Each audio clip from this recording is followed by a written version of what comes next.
Hi, folks. Welcome to another edition of the Ominous Tower. Back down the music a bit. Okay, welcome to another session. As usual, this is inspired by some of the things I've seen online recently. Topic that I've seen come up a lot in many places that I frequent, Facebook, YouTube, wherever. And I think it was actually, I'll give credit to Tim Pool and crew for kind of giving the term a name. I've thought of it this way myself. They confirmed what I've seen, that it seems that we're heading into a vortex of convergence, which is exactly what's happening in this event.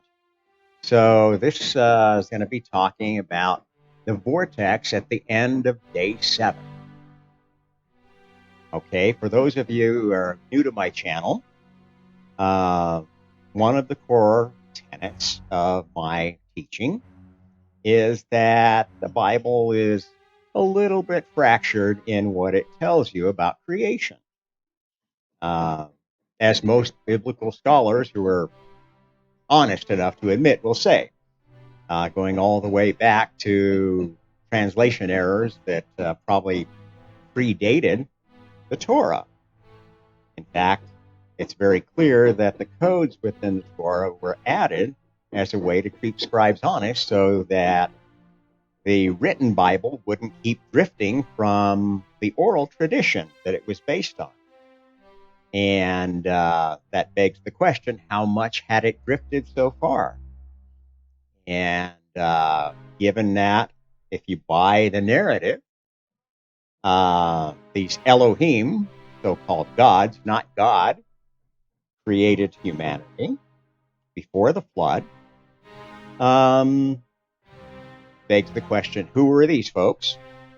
And what is creation really all about? And if they are not God, or the one of them known as Yael, which is the closest cognate to the later Yahweh that became the standard name for God, although it wasn't supposed to be used, so in most cases in the Torah, it wasn't translated, it wasn't written that way, it was written as Yuah, which cannot be Yahweh. It could be pronounced many different ways because we don't know what the consonants were.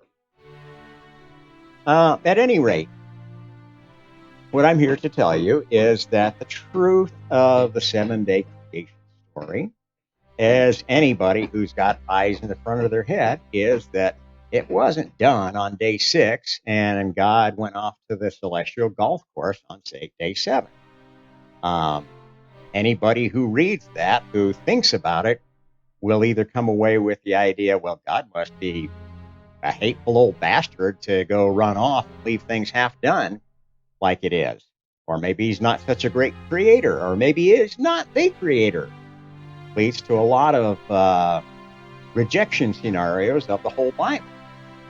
And one thing that you'll find about my honest teaching is that it is integrative, not destructive. So I don't try to completely tear down anybody's religion, anybody's narrative, but I do look at it analytically, compare it to my own knowledge, my own spiritual experience, the spiritual experience of those that, for whatever reason, I believe are more trustworthy, the accounts that are more trustworthy for different pieces of the story, and I come up with a narrative that is more consistent with what we can actually see from science. So this goes all the way back to the Big Bang and to the development of life on this planet, to the development of our species. And no, I don't buy the materialist science narrative. And we'll maybe talk about that in time. Would love to debate some materialist scientists on whether creation could have been a random process, result of quantum mechanical decisions by the machine elves or something like that. At any rate, what I want to tell you is that day 7 was all about a very special event. If day 1 through 6 were essentially earlier versions of the development of a government for souls. And that government for souls required creating what we call the multiverse. Not one universe, but what are now many universes. So now I'm going to have to switch to some visual aids. Bear with me. Excuse my artwork. I know it's about third grader level. That's me. I'm not much of an artist in that direction. Okay, so what I tell you is that the Big Bang was an event. It was the beginning of not only one universe, but 2 universes, 2 parallel universes, which at first started out essentially tied at the hip, very parallel. Everything done in one was tied to the other. And basically what happened, one universe was oversold. The oversoul of that one universe was a volunteer from God's team. The team of disembodied spirits, souls, that existed before physical reality, that believed in free will, that believed in equality of opportunity, that believed that members of the family should take advantage of each other, shouldn't lie, shouldn't manipulate, shouldn't dominate, definitely should not completely control each other. And that was happening in heaven before physical creation started. Okay, so at this beginning stage of the Big Bang, what happened were 2 parallel universes began forming this and expanding at pretty much the same rate initially. This purple one represents God's universe, universe of positive matter, one that we observe around us, that we do our measurements in, and so forth. This black universe represents Borg's universe.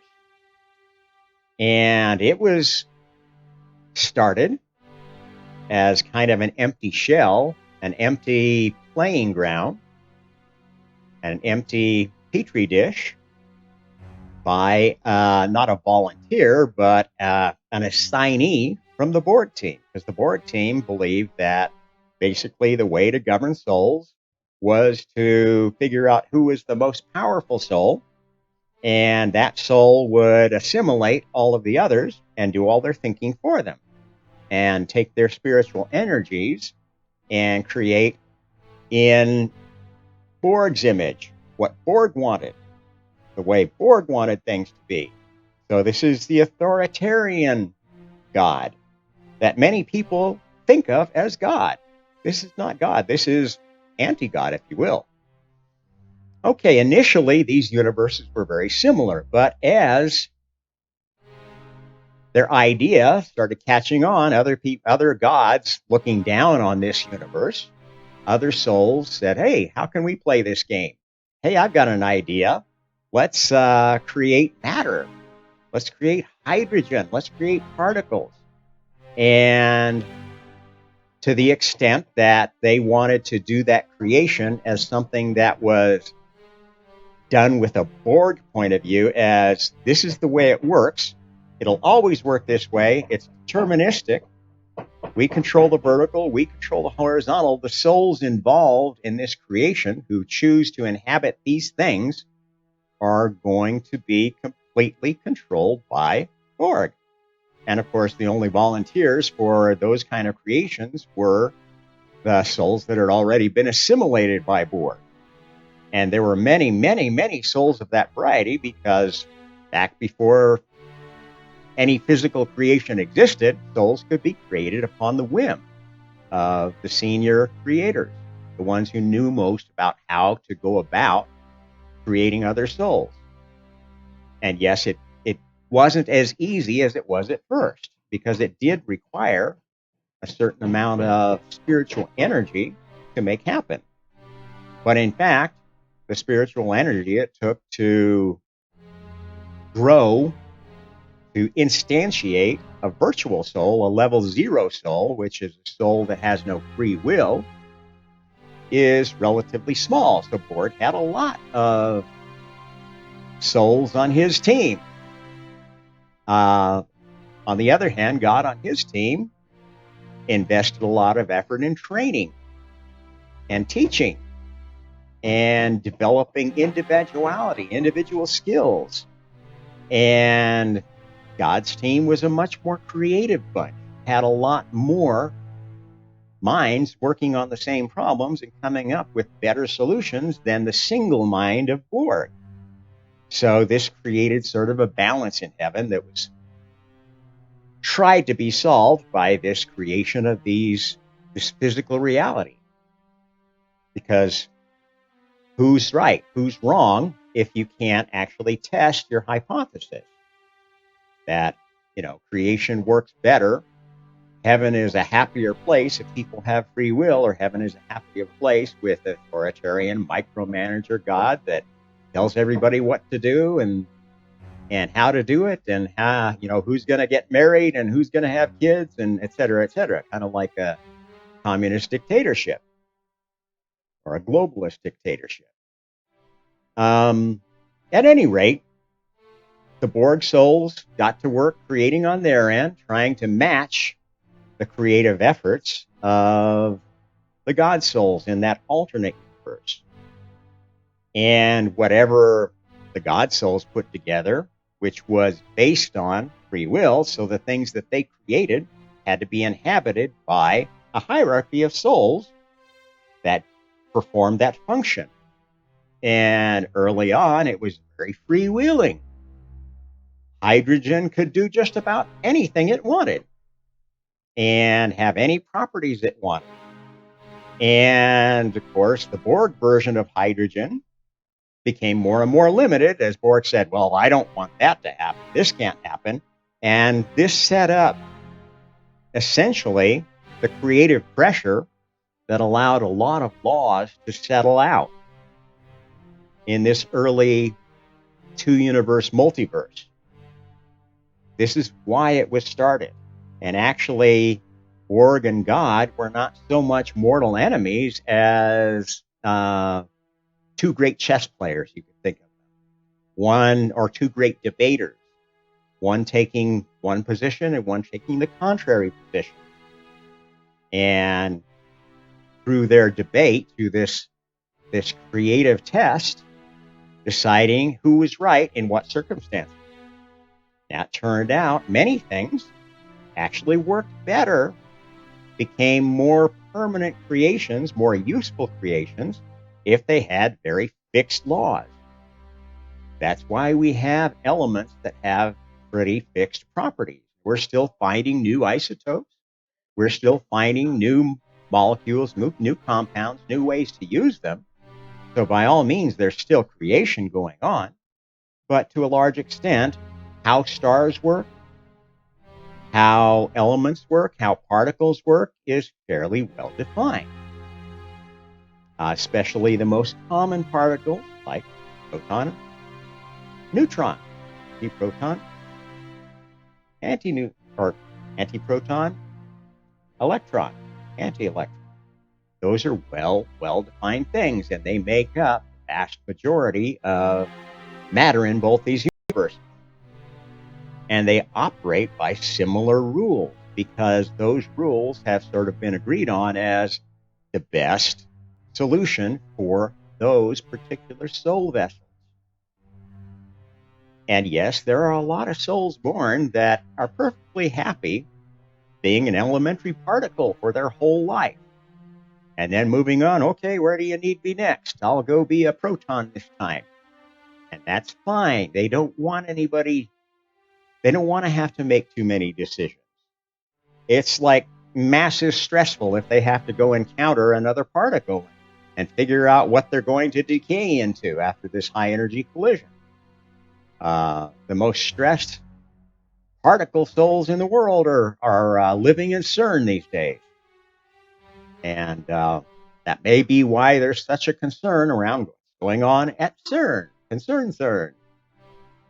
Maybe these souls are reaching out to human souls and telling them, oh, we feel uncomfortable here. They're bashing us at trillion electron volts and we don't like it.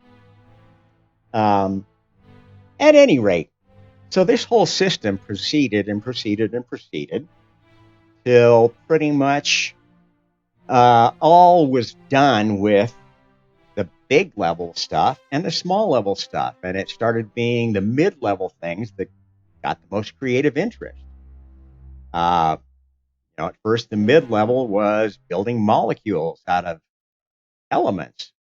That got kind of old after a while, and then the molecules, somebody decided we need more complicated molecules that can sort of self-replicate or can morph when they get to a planet that has a suitable environment, or starting another experiment, so we don't have to start every experiment from scratch. And that's essentially what was going on in these universes, is the souls that were coming to play from heaven at all levels were participating in creation, co-creating different things, joining teams, working on different projects. And the new souls would work on projects that were as little as figuring out what it was like to be an ape, how to find food, how to find shelter, how to reproduce, how to take care of your kids so they reproduce. You can carry on your bloodline. So, basically all of creation is creation. It's not the creation of one God.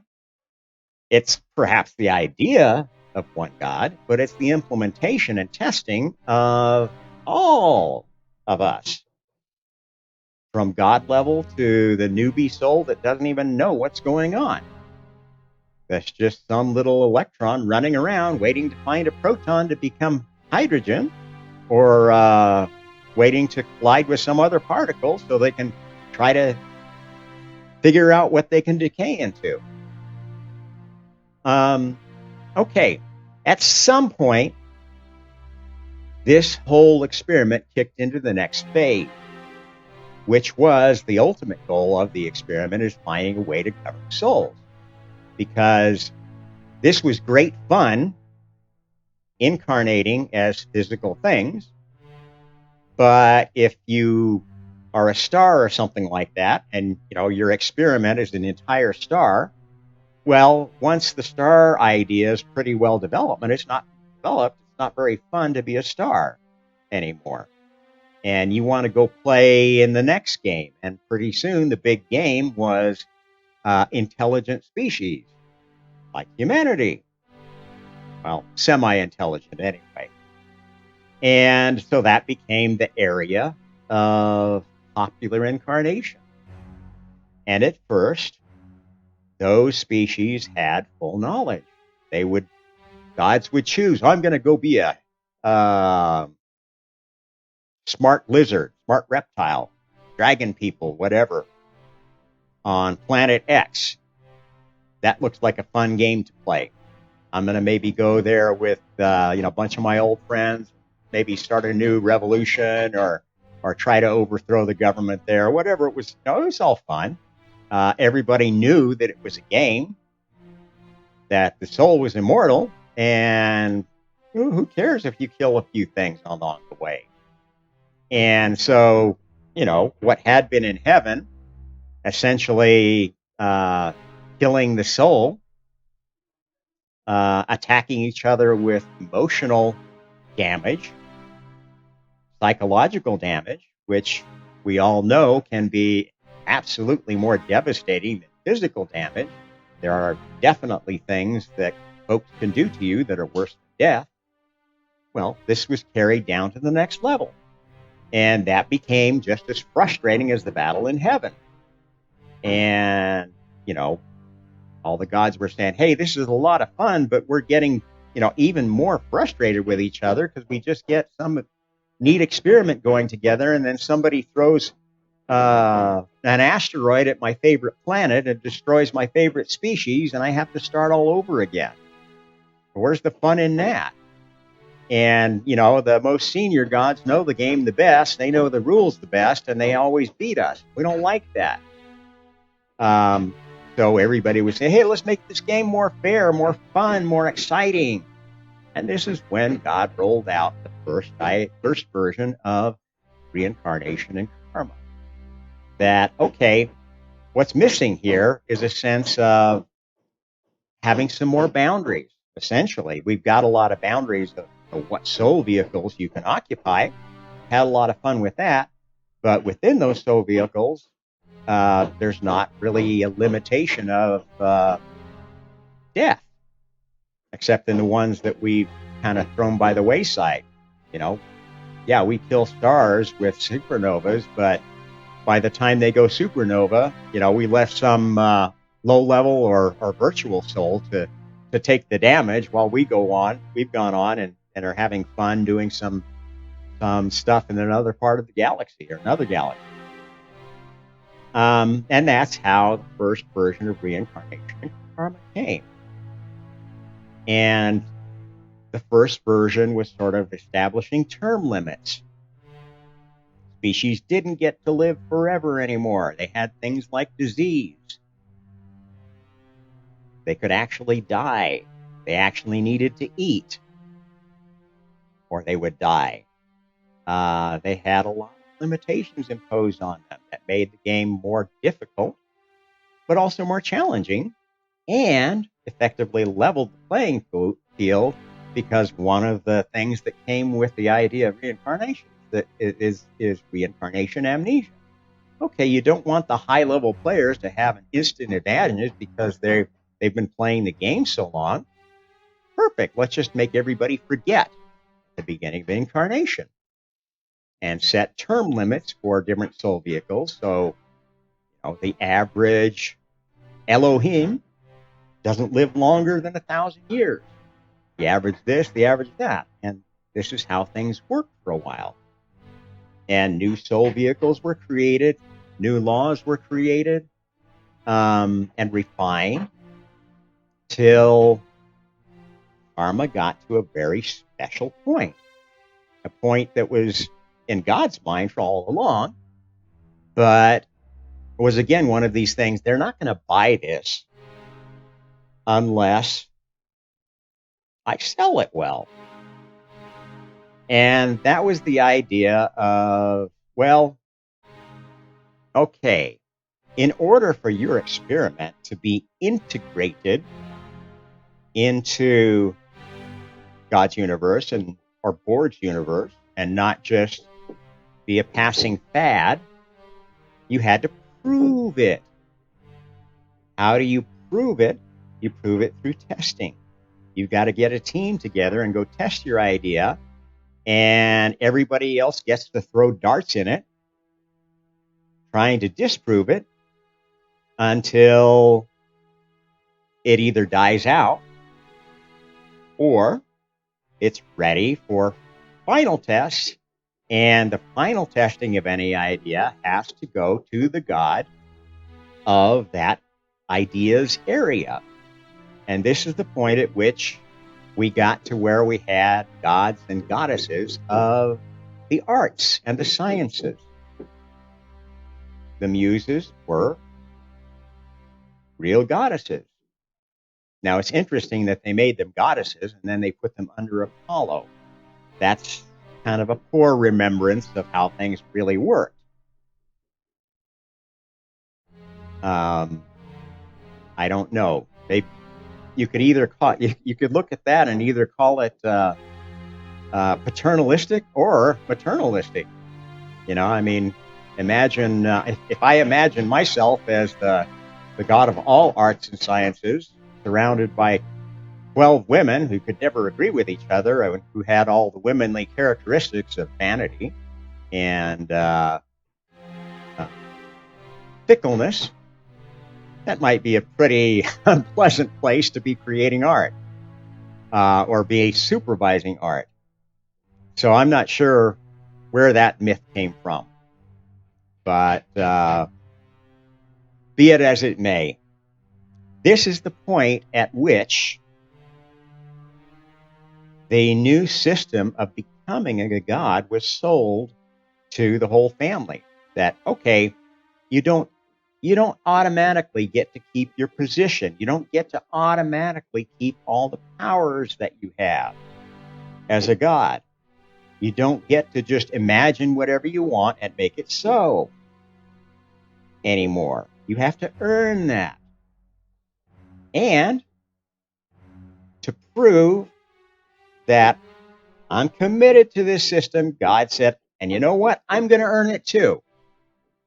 And I will be the final tester of all the big ideas. Yes, God himself is going to go incarnate as the latest chosen species of his own experiment, which is just one of everybody's experiment. God's got a favorite planet, a favorite species too, just like all of you. And he's going to go incarnate in his favorite species until that species dies, wiped off the board, or he fully wakes up to the highest level of consciousness, which is full godhood, full creatorhood. And this should be, if God will go through that ought to be a good rule for everybody.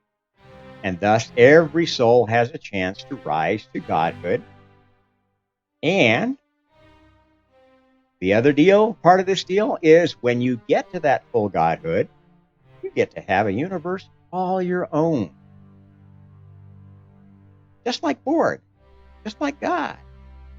Oh, now that's a pretty good deal. Then you can go off and create whatever you want.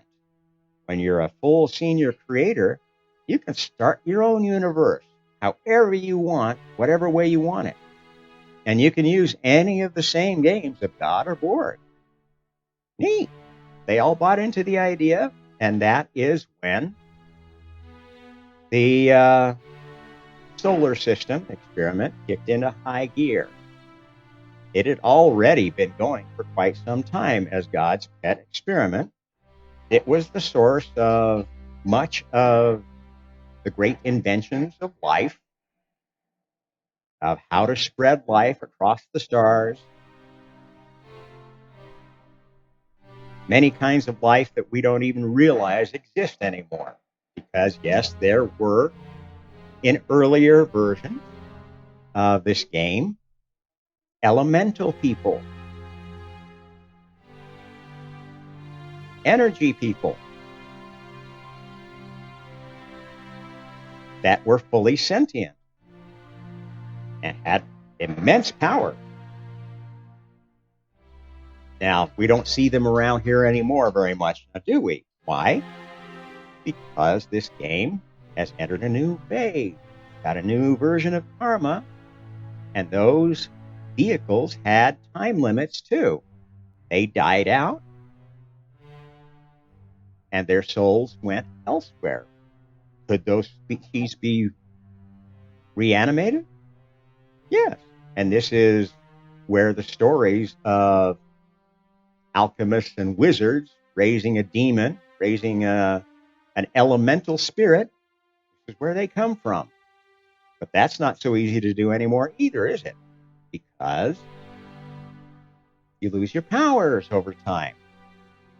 And this is something that hit during that time when the Elohim were repopulating the earth and building a new intelligent species. Initially as slave species. Like, oh, they came here, it's a nice planet, but you know what? There's not really a very mobile and work-worthy species that's very intelligent here. So let's crossbreed one. That's what humanity was supposed to be. Thanks, Mom. And most of the Elohim didn't know more about what was going on than that. They had lost touch with their spirituality to a large extent, which is what incarnated gods tend to do. They tend to think that they're so powerful they can do anything. This is what our own species has done with the postmodern era, the God is dead era. We don't need God, we got science. Okay, so the end result of all this, the day 7 of creation, was the point at which, you know what, karma is good enough. This idea of paying for what you get, earning back your powers through consciousness, through the attainment of higher consciousness, a higher understanding of the multiverse, higher understanding of creation, of responsible creation, beautiful creation, sustainable creation. This is how you earn godhood in this new system. You don't get to be old Zeus or Thor throwing thunderbolts around just because you're Zeus or Thor. Sorry, doesn't work that way anymore.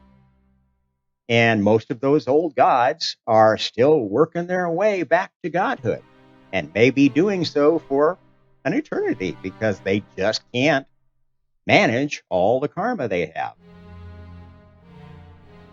And it's going to take a long time to work through it. Well, that's why you've got an eternity. That's why you've got infinite lives in this system, infinite incarnations to find your way to a godhood that you deserve, that you've earned. And no, not every soul gets to be a god. Of course not. You still need many souls to populate soul vehicles that are not gods, to populate stars, planets, animals, plants, etc. And they have a different level of consciousness than other species do. So what's going on with this 7th day? The 7th day is when the idea of karma was mature enough, had developed in the thought of the chosen species. This is where the Hindu religion came from, a religion based on the idea of and karma, that believed even gods must reincarnate and do reincarnate. And they may have gotten closer to right at first, but eventually this devolved into a religion that still worshiped the gods as if they were superhuman beings, could do anything, and they would just incarnate and fuck around with humanity for a while and become a king and conquer some people and then finish that life, and then they come again. And this is kind of what the tradition of the lamas in the Buddhist religion is. Oh, well, we got to find the latest Dalai Lama. We've got to find the latest Panchen Lama. This is the incarnated soul of this pseudo god.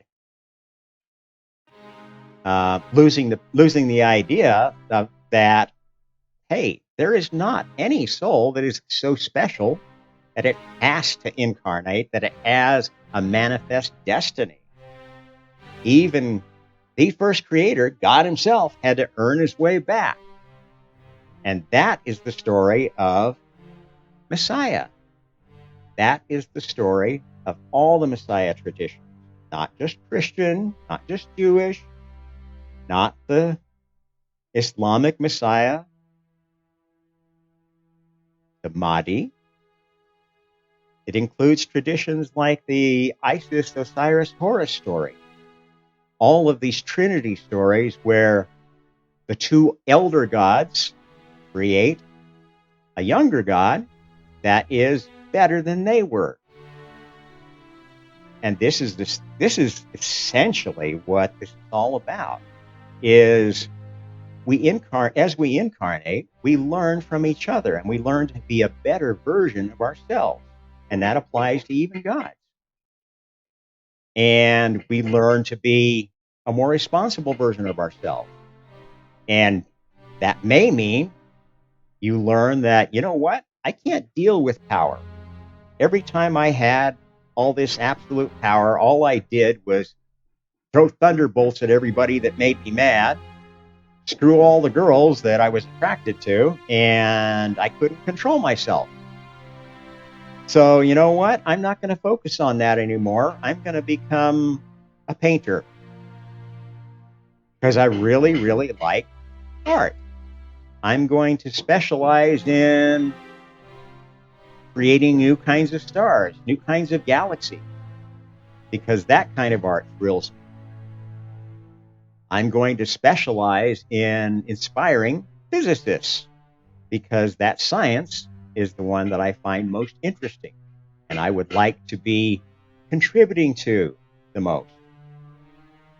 This is how the new gods are organized. And there are many, many of them. So let's move on to where are we at now, then? Nearing the end of the day 7 of creation. So here's our two original universes, here and here. And there you see, they're no longer so parallel.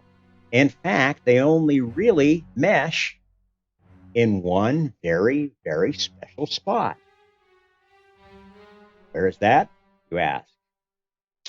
Right here. The chosen planet of the chosen species. Because that is the final battleground between Borg's version of perfection and God's version of perfection. Borg's version is, you know what? This humanity is not working. It'll only work if we have one government for all people, one mind controller, one programmer that tells them what to think, when to think, how to think it, who to marry, how many kids to have, etc., etc., etc. This is essentially what a communist dictatorship is. This is essentially what a globalist dictatorship would be. We have seen evidence of this in both China and in the West. The efforts of the World Economic Forum folks, the Davos set, are absolutely authoritarian like that. They think they know better than anybody else what everybody should think, and they are actively thinking how they can program thought. They've seen what has been done in China, and they think, wow, that's great. We need to just find a way to import that here and get people to suck it down like Kool-Aid. That's what they've been doing. Either through the desire for new products, the latest iPhone, the latest app, or through the fear of things like a virus, of terrorists, of blah, blah, blah. Desire and fear are things that are most motivating to especially young and naive souls. Okay, so here we are. Now, what is all this other stuff, Rob? Well, during this time, many, many souls have been rising through the ranks, getting to the God levels. And if you listen to my other stuff on the details, you'll know that there are 4 God levels where you start having an inkling that you're a full creator. You have a universe, but it is kind of subordinate to one of these 2 universes that you're primarily aligned with. The one based on free will that says, okay, come and play in my universe and I'm not going to fuck with you. This is my goal. This is my plan. This is what I want to accomplish in my universe. If you're playing on my team or you want to nicely poke holes in my idea, come and play with me. Or on the Borg side, you know, this is my way or the highway. Yeah, I'm not the Borg, but I'm a Borg. I want to be like Borg. I want to have my own universe that I can control the horizontal, I can control the vertical, I can tell everybody what to do like a bunch of tin soldiers. And if you're a full senior creator with your own universe, and that's what you want to do, that's what you'll get. You'll get essentially a universe of tin soldiers, of all level 0 souls. You can order around a program like automatons to do whatever you want. And it will function exactly like you programmed it because it can't function any different. And the folks that are looking at AI now are realizing that's a pretty stale way to set things up. It allows no creativity. It allows no freedom of thought. It requires an intense amount of micromanaging to make sure that everybody is still obeying the rules, because souls do have free will. Even if they're being mind controlled, they can break free of mind control. So in these board universes, most of the effort of the supreme leader, the board, goes to security. And you see that absolutely in the behavior of Xi Jinping, in the behavior of the leaders of the Davos set, the super billionaires, the Klaus Schwabs, Bill Gates, Mark Zuckerberg. They have their own private security armies surrounding them, making sure that no one can interfere with their evil plans. Jeff Bezos, too. That's another one of the jerks on that side. Okay, now at the same time, as you have some of these new gods in training developing along the same lines as either God or Borg, you have some that started out that way but are kind of going their own way. And you know what? I love all you taught me, God, but I really think I want to make my own universe. And so you've got these things that are just kind of hanging out here. Still attached, because that's where your fan base is. That's where the souls that are providing the energy for it are. But could be some point a completely independent universe if these ideas ever got to where they could sustain physical creation, create a timeline that doesn't collapse. And to give you an example, one of these universes on the God side, these not so parallel universes, could be the universe of J.R.R. Tolkien, who had this vision of Middle Earth and of a world that had different species, had different problems, had different challenges, and was dealing with them. And he developed a whole history for this Middle Earth, and one that was so compelling that, he became one of the most famed storytellers of all time, and has only gotten more popular with the conversion of his books into movies. The interesting thing, though, if you research his life, is when he started trying to expand on the original Lord of the Rings trilogy and the Hobbit, which were like the two pieces of doing that, he started writing a longer history and discovered, you know what, this just doesn't hang together very well. I can't give it the allure, the dynamism of my original works. And that's where he kind of left off and said, well, I guess I've done all the creating that I'm good at, because I really don't like this next bunch of stuff I'm coming up with. And this is the problem with heading out on your own. If you try to change the parameters of a evolved multiverse and make a universe that's based on, the speed of light being half the current speed of light or double the current speed of light, it's not going to work very well. These things have been thoroughly and well tested. There are constants that are not going to change. They have changed in the past. And certainly, knock yourselves out if you think you can find a better speed of light that works for all the known universes. Everybody will accept and all will vote for. Because if you find a new law like that, why, that's certainly one of those big ones that God himself is going to have to incarnate and approve. Don't make big changes without involving God. Hang on, I got to get something to drink.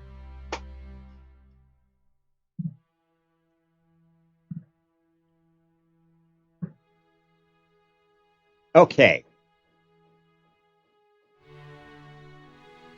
Now, on the Borg side, you've also got splitter universes that are kind of hanging on the edge of Borg. They are not allied with Borg. They hate Borg.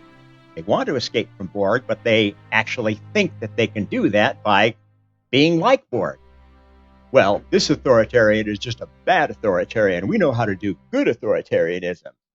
And these are kind of like the people who keep telling you that, well, communism has never been done right. We just need to implement it well. And we know how to do it now because we're the brightest generation that's ever been.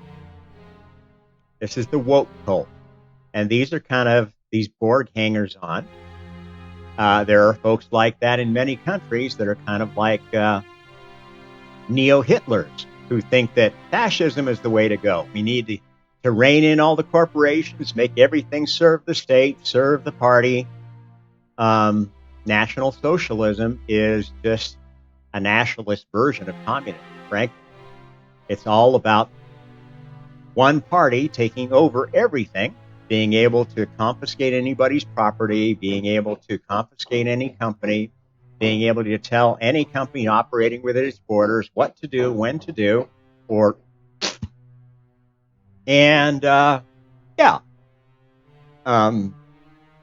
this is also where you find followers of oneness cults. Oh, if everybody just thought the same as me and believed the same as me, and we all were one,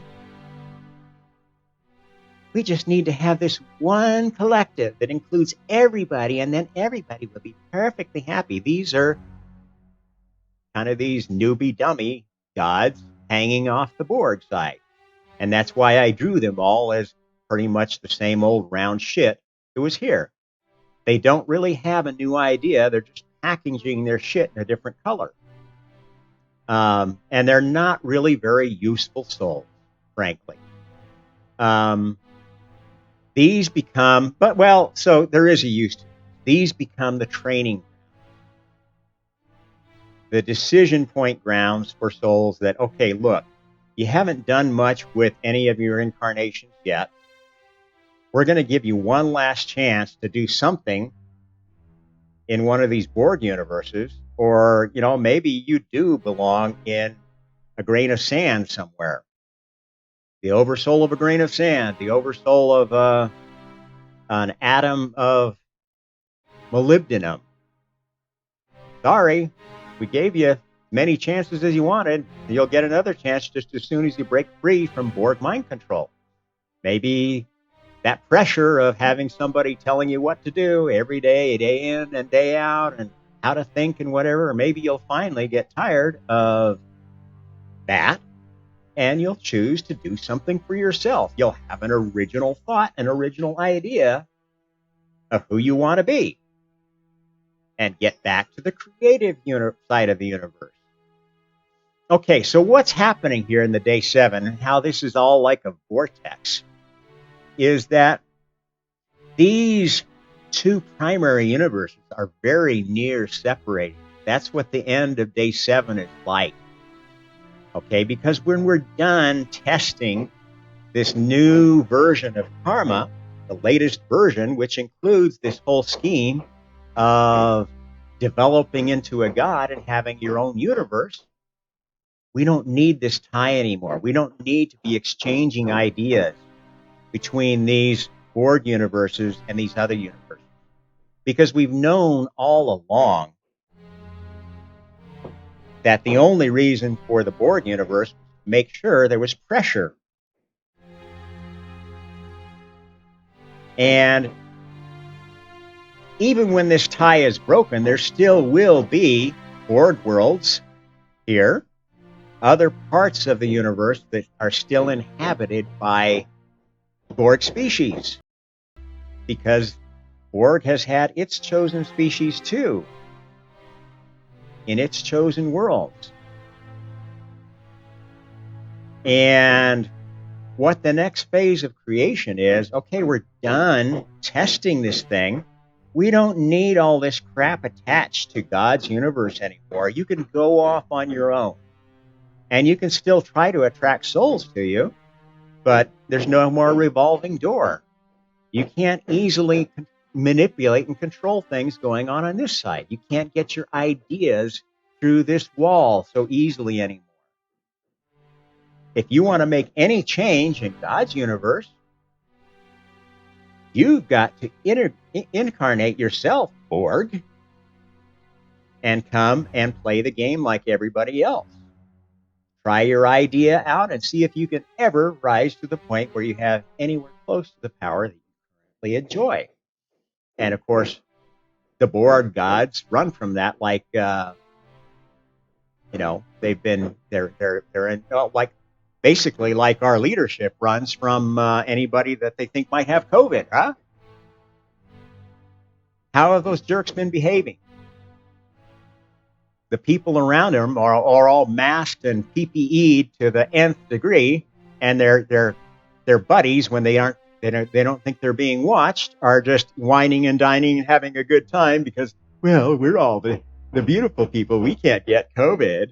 Well, Mr. Fauci just got it, so I guess that myth just got burst. Yeah, so there's a vortex right now because there's a very limited window of opportunity for souls that know what's going on to choose where they're going to end up after this event is over. Because if you know anything about this game of souls, you know that as you try to go up levels spiritually in consciousness, you can actually go down levels too. You have essentially what is a highest frequency, which you need to get above a certain point to even begin to achieve a new spiritual level. But you've also got a lowest frequency, which you can dip below. And if you dip below for too long, you can actually go back a level. And in order to actually stay at a new level, you've got to be able to integrate to process your range of spiritual energies right now, your resonances. It's not just enough to hit the high once. Oh, I hit a new level. I'm enlightened. Doesn't work like that.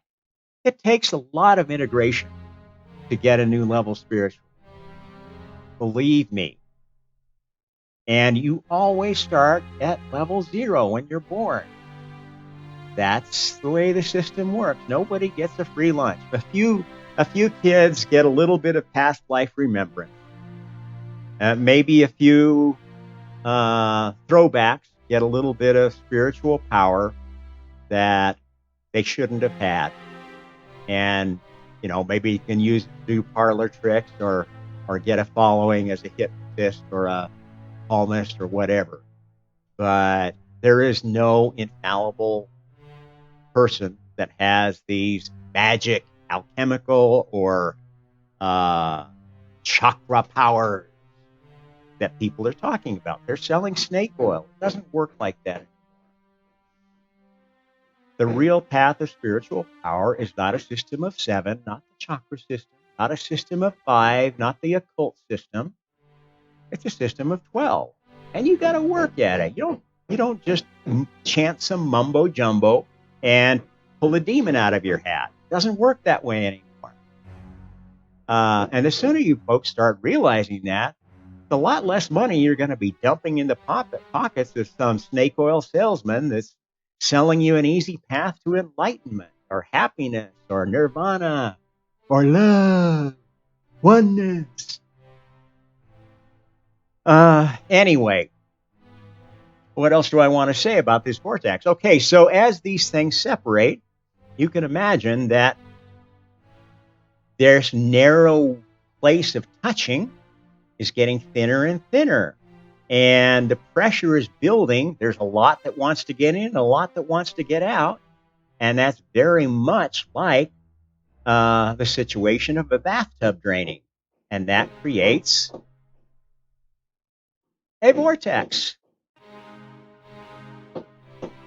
And vortexes are chaotic. They have a lot of different agendas at play. And they are even very chaotic because there may be gods of this variety that are like reconsidering their position and actually, you know what? I really don't want to play on the board side. I think I'm going to go try to be closer to the free love god. Well, she says, I've already got my place here. Get out. And yes, the gods are very petty like that. They have personalities. They have egos, even after they've reached the highest level, reached full godhood. And that's why the system is set up, not only so you've got to earn it, you've got to keep it. You don't get to be the goddess of love. Actually, there's no goddess of love anymore. Love is such a nebulous term that pretty much we all decided that there is no goddess of love anymore. That's caused so much problem for humanity. The only goddess there is the goddess of sex, which I talk about in my book. Her duty, her task, is to heal the divisions that have been caused by the invention of sex. The invention of sex was absolutely essential to getting to this whole thing because it was basically the idea that got species thinking of other species as, oh, they're like us.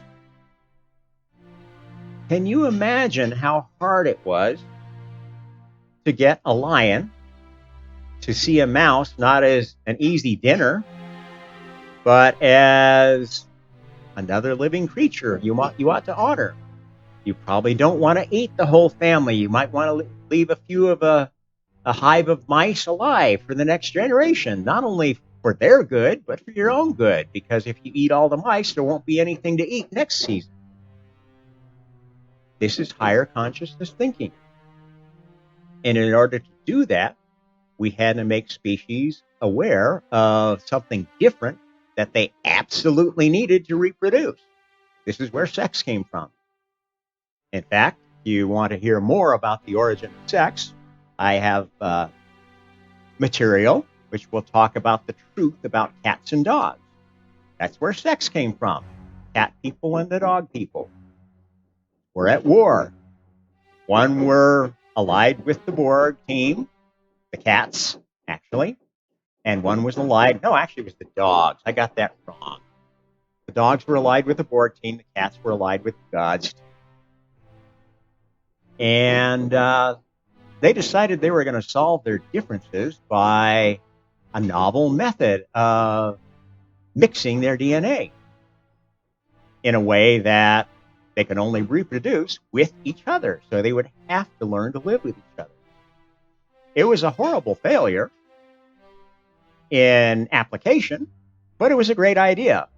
It was a Borg idea that was turned by God into, gee, I think this is a great idea to add to my chosen. And at some point along the line, humans became a sex species instead of a sexless species. First hominids were actually sexless androids. But that's a story for another day. At any rate, we are going through this vortex, and it is going to be painful. How long is it going to last? Well, I can tell you that the seventh day is nearly over. Why? Because God has incarnated, has seen that, whoa, this new law has not only worked, but actually humanity has figured it out. They figured out essentially what this system is like, because this is essentially the same system they're constructing by building metaverses. Virtual universes controlled by gods that allow players to have a different virtual reality experience. You can play on the dark side. You can play on the light side. You can play some silly virtual reality game where anything goes. You can play one where all the heroes are communist Chinese patriots. All the heroes are National Socialist Aryans. et cetera, et cetera. And we see all those. You look at the game catalogs these days, and you've got all of this stuff basically built. And some of it sells and some of it doesn't. And that's essentially how these things work. If your game sells, you attract souls to it, and that's what gives it the higher energies. Because real souls of a level higher than 0, carry a lot more spiritual energy than virtual souls. And they add a lot more flavor to your universe. And that's essentially why we don't need this Borg stuff anymore, because we've got all the ideas we need here. We just had to finish developing a way to manage them. And to do that final test, not only did God have to incarnate, but we had to allow this chosen species to have a lot of very dark souls that really belonged in these other universes,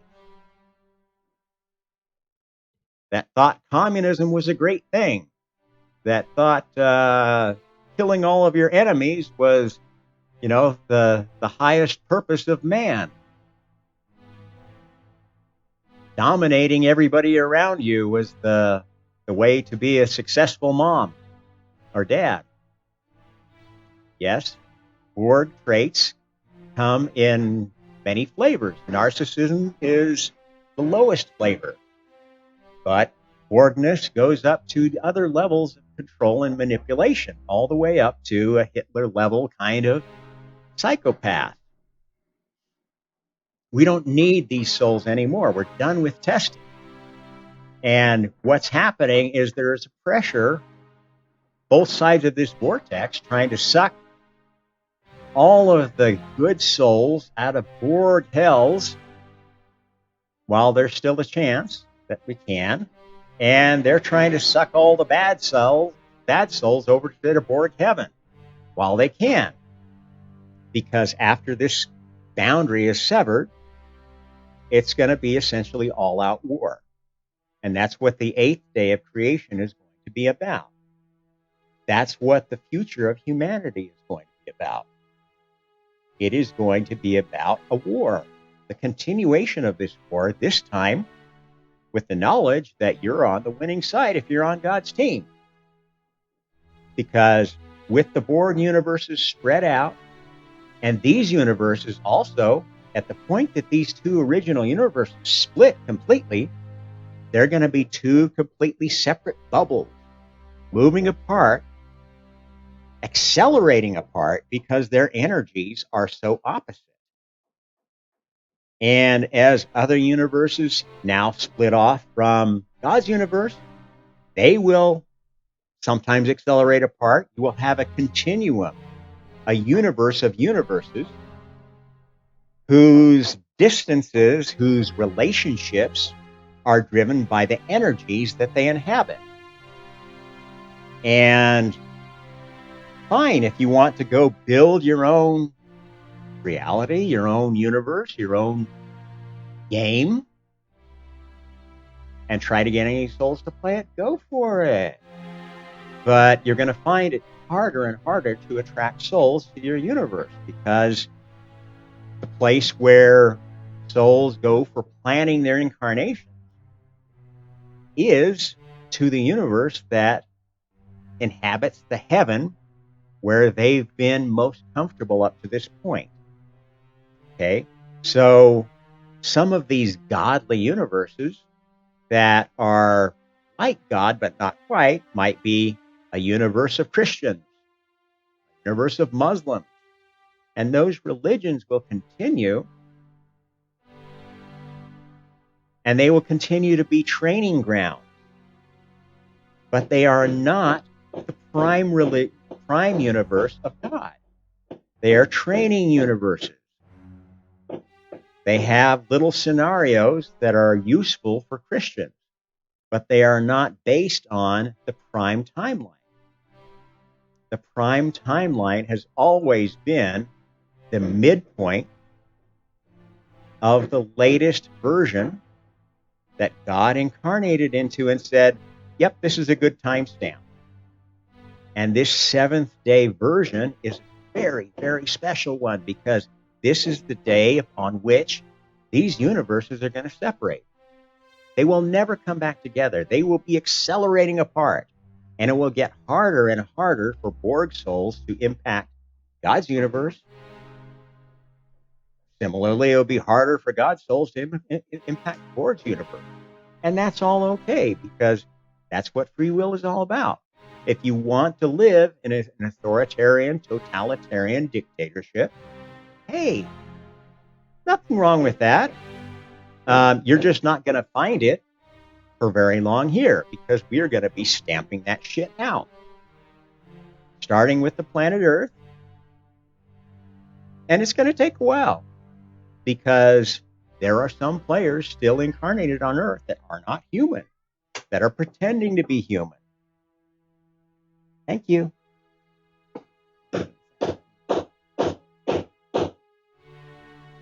My nieces just brought me a little dessert. Yeah, and it's going to take a while for these souls to die out or be driven away from the Earth because they have a longer life cycle and they're well hidden. And this is creating more of that pressure of the vortex because they want to stay here and do as much damage as they can as long as that portal is open. Even after it closes, they want to delay how quickly we go and reconquer the Borg parts of God's universe.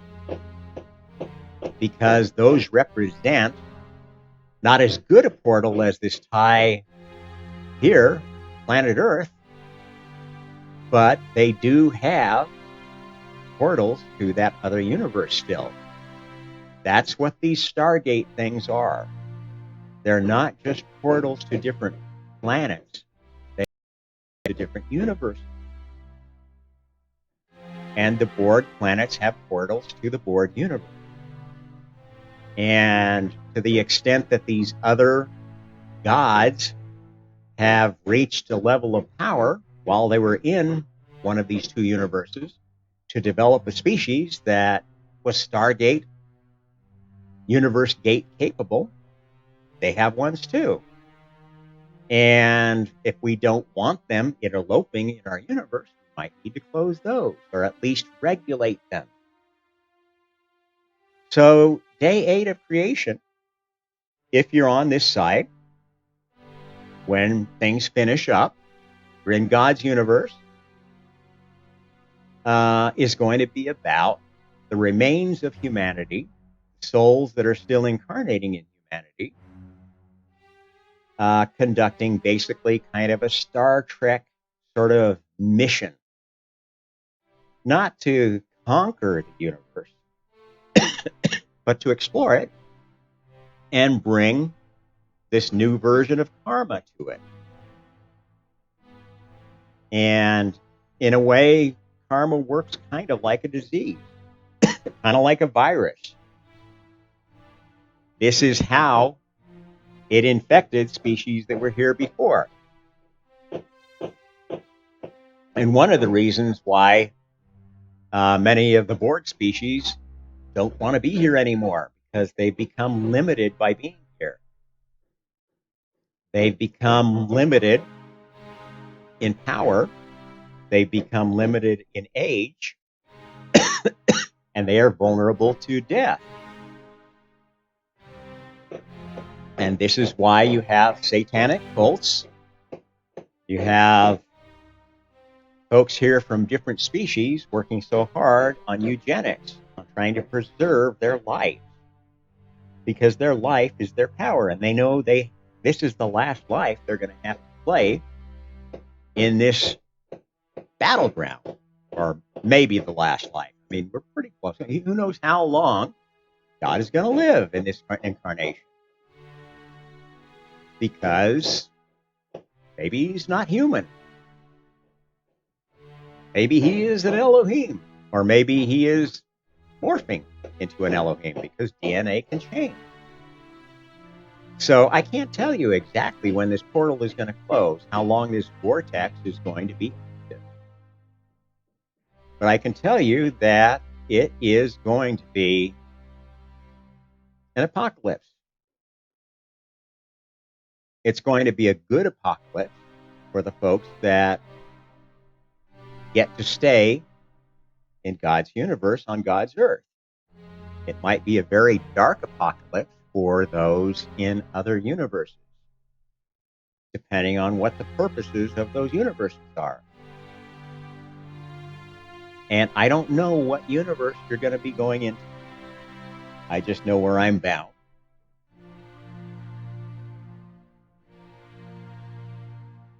I've earned my position in this circle.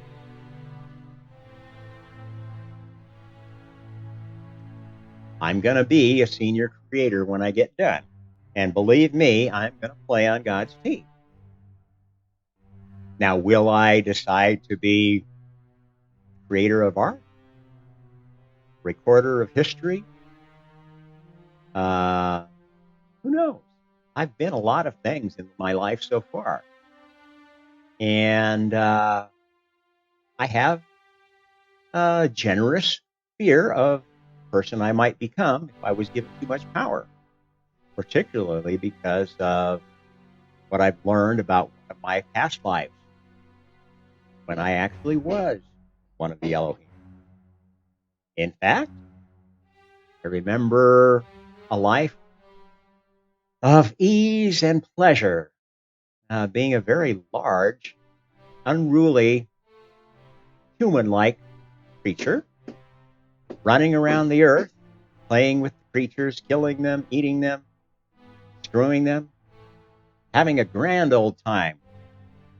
I was a horny old bastard in that era. And I remember another part of that life later on. I had become the leader of this Elohim colony. And what I did in procreating with many of the other beasts had gotten me on the bad side of a higher leadership. Not supposed to do that. That's against the law. And got me in bad with the rest of my family, who decided to imprison me. And I remember being imprisoned in the earth for the rest of that incarnation, which, I don't know, maybe some thousands of years. I remember it because I was there. I mean,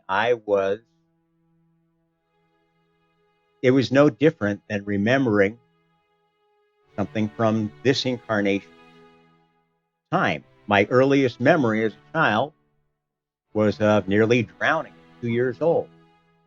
Climbing out on a log. My family was out camping in the Idaho mountains. And near, I don't think it was the Snake River, but a pretty good sized smaller river, maybe salmon. And climbing out on a log over the river, and I fell in. 2 years old, had no idea how to swim, was being carried away by the current, stayed by my brother. Now, I remember that moment. The first thing I remember in my life. And I'm telling you, my past life remembrances were as real, more real than that. I remember other moments in life when I came very close to taking my life, feeling like I just can't do this anymore because my life has gone down this path that why did all this happen to me? Why is it all leading me down this vortex? But